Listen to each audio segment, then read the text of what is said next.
నష్టపరిహారం. తిమ్మాపురం అనే గ్రామంలో జ్ఞానయ్య, యజ్ఞయ్య అనే రైతులు ఉండేవారు.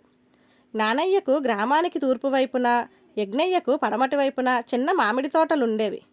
వాళ్ళిద్దరి మధ్య ఎంతో కాలంగా శత్రుభావం ఉన్నది. వేసవికాలంలో మామిడి తోటలు మంచి కాపు మీద ఉండగా జ్ఞానయ్యకు ఒక దుర్బుద్ధి పుట్టింది. అతడు పట్నం పోయి ఒక కోతిని కొని తెచ్చి రాత్రివేళ రహస్యంగా యజ్ఞయ్య మామిడి తోటలో వదిలాడు. కోతి ఇష్టం వచ్చినట్టు చెట్లలో తిరుగుతూ మామిడికాయలు ధ్వంసం చేయసాగింది. యజ్ఞయ్య కోతిని పట్టించాలని గ్రామంలో ఉన్న బోయవాడికి 10 రూపాయల డబ్బు ఆశ చూపాడు.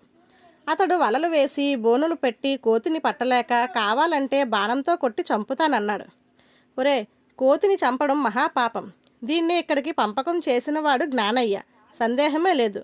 నా తోట ఎలాగూ నాశనమైపోతున్నది. అతగాడి తోట వ్యవహారం చూస్తాను అన్నాడు యజ్ఞయ్య కోపంగా. ఆ మర్నాడే అతను పట్నం వెళ్ళి కోతిని ఒకదాన్ని కొని తెచ్చి తూర్పువైపున ఉన్న జ్ఞానయ్య మామిడి తోటలో వదిలాడు. కోతి తోటను సర్వనాశనం చేయ ప్రారంభించింది. జ్ఞానయ్య కోతిని పట్టించే ప్రయత్నాలు చేశాడు కానీ ఫలించలేదు. ఒకవైపున విరగకాసిన మామిడి తోటలు పాడైపోతుంటే ఆ సంగతి పట్టించుకోవడం మాని జ్ఞానయ్య, యజ్ఞయ్య తాము ఎరిగిన వాళ్లతో తమ తమ కోతుల ప్రతాపం గురించి గొప్పలు చెప్పుకోవడం ప్రారంభించారు. ఈ విధంగా జ్ఞానయ్య, యజ్ఞయ్యల కోతుల సంగతి అందరికీ తెలిసిపోయింది.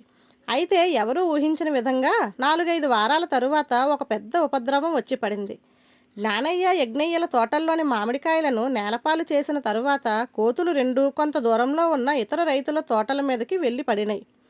వాళ్ళు కూడా వాటిని పట్టుకోవాలని ప్రయత్నం చేసి సాధ్యం కాక గ్రామ మునసబు దగ్గరకు పోయి జ్ఞానయ్య, యజ్ఞయ్యల మీద ఫిర్యాదు చేశారు.